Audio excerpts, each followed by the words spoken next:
In San Francisco in 1981, Chris is trying to survive as a salesman of portable bone density scanners. Every morning he drops his son Junior at the daycare and visits as many hospitals in the city as possible to sell the scanners. Unfortunately, they're pretty hard to sell because they're unnecessary and expensive. When he takes the bus, he often bumps into a crazy hobo that calls the scanner a time machine. Sometimes Chris needs to stay out for longer to try to make a sale, so those times he asks his wife Linda to pick up their son. This always irritates her because she often works double shifts to support the whole family. One night during dinner, Chris finds a Rubik's Cube, which is the latest trend and a gift from a friend of Linda's. She asks Chris if he paid the taxes, but Chris is going to file an extension, frustrating his wife even more. That night Chris plays with the cube and solves it incredibly quickly. The next morning, while Chris is on his daily sale walk, he finds a man stepping out from a very fancy sports car. Chris asks him what he does for a living, and the man replies he is a stockbroker. Chris thinks people had to go to college to get that job, but the man says it's not necessary, they just need to be good with numbers and people. Seeing how happy employees that work in that firm are, Chris thinks he wants that life for himself as well. The next morning, Chris tells Linda that he would be late in the evening because he will stop at an office to apply as a stockbroker. Linda finds it ridiculous and makes fun of his unrealistic dream, and in turn Chris tells her not to talk to him like that, triggering an argument that ends when Linda reminds him they have 2 months of rent to pay. Sometime later, Chris makes his way to a brokerage firm to apply for a job.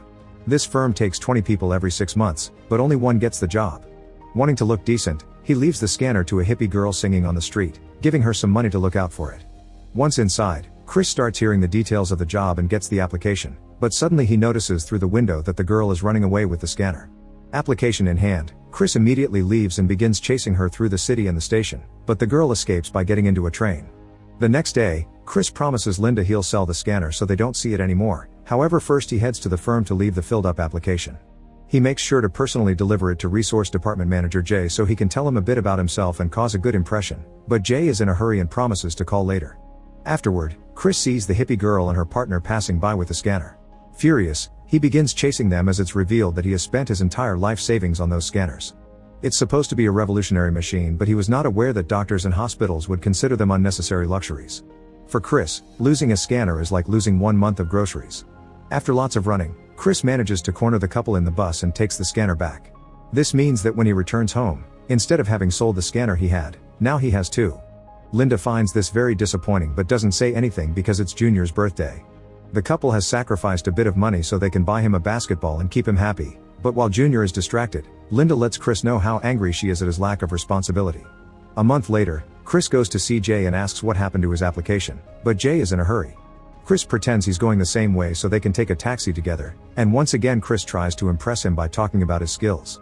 However, Jay is focused on solving his own Rubik's Cube and keeps failing. Frustrated, Chris takes the cube from him and finishes solving it by the time the cab arrives at Jay's destination. Jay is incredibly impressed, yet he leaves the taxi and now Chris has to pay. Obviously he doesn't have any money, so Chris gets off the car at a signal and runs away, causing the taxi driver to chase him. A desperate Chris runs into the train station and gets into a train, but the train painfully door closes on his hand, making him drop his scanner in the station. This whole deal has delayed Chris's entire schedule, and when he calls Linda to apologize, she's incredibly angry because she missed her shift to pick up Junior, and they needed that money. This is the final straw, so she announces she's leaving and taking Junior with her. Devastated to hear this, Chris runs back to his house, but it's too late. Linda has already left with their son and all her things. At that moment Chris gets a call from Jay, who tells Chris to write down his secretary's number so that he can call tomorrow and arrange an interview. When Chris can't find a single pen, he does his best to memorize the number, then he rushes to a store nearby to borrow some paper and write the number down. The next morning, Chris goes to the daycare and confronts Linda about what happened. Linda explains she isn't happy anymore, and while Chris can accept her leaving, he won't allow her to take the kid, so they agree to take turns. Without Linda's income, the money situation gets even worse. When the landlord finally gets tired of Chris owing him rent, he comes to ask him to vacate the place in the morning, since he has painters coming in. Chris swears he will pay soon and that he can do the painting himself, so the landlord agrees to give him 1 more week. A few days later, while Chris is painting the walls, 2 policemen arrive home and take him to the station, where he has to pay for all of his parking tickets. Unfortunately, the police officer tells him they will verify it at 9:30 in the morning, so he has to spend the night in jail. Chris tries to explain he has an interview the next morning, but it falls on deaf ears. With his one call, Chris asks Linda to pick up Junior. The next morning, Chris is freed, but he's almost running late, so he runs to the interview in his shabby clothes. At the firm, the interview panel is disappointed by what they see, thus Chris explains the situation and Jay confirms all the other times he saw him, Chris had been in a proper suit. Chris is funny, witty, and smart, so he manages to make a very good impression. After the interview is over, Jay comes to congratulate him, but Chris says he will have to think about it since he's learned that it's an internship with no salary and his circumstances have changed. Jay urges him to continue and promises he will fill his spot, so Jay promises to call him in the evening. Later in the evening, Linda brings Junior and drops big news. She is heading to New York because her sister's boyfriend is starting a restaurant and she might have a job there. Chris announces he's keeping Junior because he knows Linda can't take care of him. Inspired by her choice to do whatever she wants, Chris also tells her about the internship, which makes her even more upset and causes her to leave. After she's gone, Chris calls Jay and accepts the job. The next day, Chris and his son move to a nearby motel with the help of a friend. Since it's Saturday, Chris takes his son to play some basketball, and Junior says he is going to be a pro.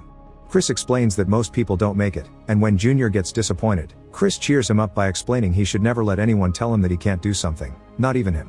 Later, they head to the hospital to offer the scanner and finally manage to make a sale, which means some money that will keep them afloat for a few more days. The following morning, Chris goes to his first day at internship, where he learns about the trade. Chris works very hard and tries to prove he's the best for the position, never letting anyone know that he's poor.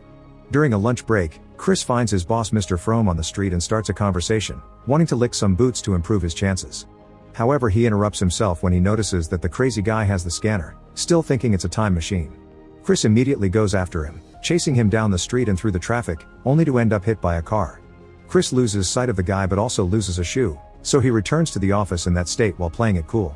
Over the next few days, Chris keeps doing favors for office manager Frekesh and keeps making phone calls to get in the clients, to no avail. To make matters worse, Chris has to leave early to pick up Junior, so he has to complete the same work as the others in less time. This causes Chris to never hang up the phone, never drink water, and never go to the bathroom.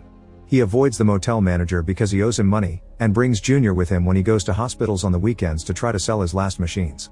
One day, Chris decides to do the list out of order to accelerate the process and makes a risky call, managing to get an appointment with top-level pension fund manager Mr. Ribbon, who tells him to come to his office in 20 minutes. Chris tries to rush out of the building, only for Frekesh to stop him and ask him to park his car somewhere else. Not having any other choice, Chris tries to do the parking as fast as possible, but by the time he makes it to the meeting, Ribbon is already gone. The following morning, Chris goes to Ribbon's house, pretending he just happens to be in the area. He thanks Ribbon for the opportunity and apologizes again, then he pretends he'll be taking Junior to the football game. Ribbon informs him he's going with his kid too, so he invites Chris and Junior to come with them to his private box. During the game, Chris tries his sales speech on Ribbon, but no matter how much Ribbon admits he likes Chris, he isn't interested. However, Chris gets the cards of Ribbon's rich friends, who show more interest. Weeks pass with Chris doing his best to survive between his internship and the sales of the scanners. However, the day finally comes for the IRS to take money from Chris's bank account for his unpaid taxes, leaving him broke. Desperate, Chris tries to ask an old friend for the money he lent him, but the friend says he already paid him when he helped him move. Chris gets furious, but his friend just closes the door on him. Sometime later, Chris took his son to the park and sees the crazy man with the scanner again.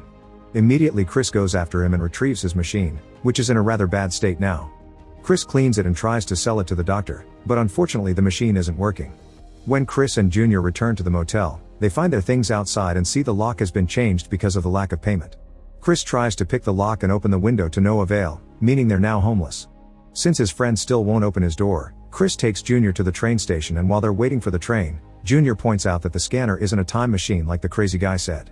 Chris tells him that it is and starts a game to cheer Chris up, pretending they travel through time and can see the dinosaurs.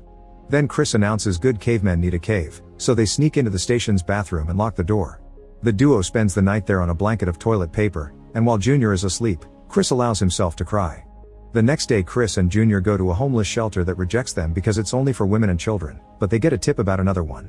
They run there as fast as they can because the line is long and the spots are limited, getting to the entrance just in time when there are only 4 places left. A hobo tries to slice in to steal the last spot, but Chris immediately fights him back, and when security hears the guy cheated, Chris gets the last room. In the shelter, Chris uses the little light available to try to fix the scanner and study for the internship exam. Whenever he goes to work, he brings his few possessions with him and makes up some excuse to his coworkers to explain why he's carrying bags around. During the following days, Chris manages to bring in some clients to the firm, thanks to the cards he collected. On the exam day, he's very nervous, but he still manages to finish the test pretty quickly. On his way out, Chris bumps into Frome, who just got out of a taxi. Since he's in a hurry, he asks Chris to lend him $5 to pay for the cab. Chris can't afford to waste that, but still does it not to look bad. This delay doesn't allow Chris to get to the shelter in time, so he and Junior end up sleeping on a train. The next day, Chris donates blood for money and uses to buy a spare part for the scanner. Today they do get to the shelter in time, and Chris finally fixes his machine. In bed, Junior wonders if his mother left because of him, and Chris makes sure to comfort him and convince him it wasn't like that. The next day, they manage to sell the scanner, and to make Junior feel better, Chris gets them a night at a hotel. That weekend they spend it together on the beach to bond and catch a break. On his last day as an intern, Chris meets Jay in the washroom, who congratulates him for bringing in many clients and says he did a great job. Later, Chris is called to Frome's office, where he's informed that he's gotten the permanent position he wanted so much. He's already starting tomorrow, and to seal the deal, Frome gives Chris back the $5. As Chris leaves the building, he cries and explains this is the part of his life called happiness. Afterward, Chris goes to pick up his son and hugs him tightly, ready to start their new life. Eventually the real Chris went on to form his own multi-million-dollar brokerage firm, and made millions by selling his minority stake in the firm. He's also written a very successful book detailing his whole experience. Make sure to subscribe and turn on notifications so you can watch more videos like this. Thanks for watching.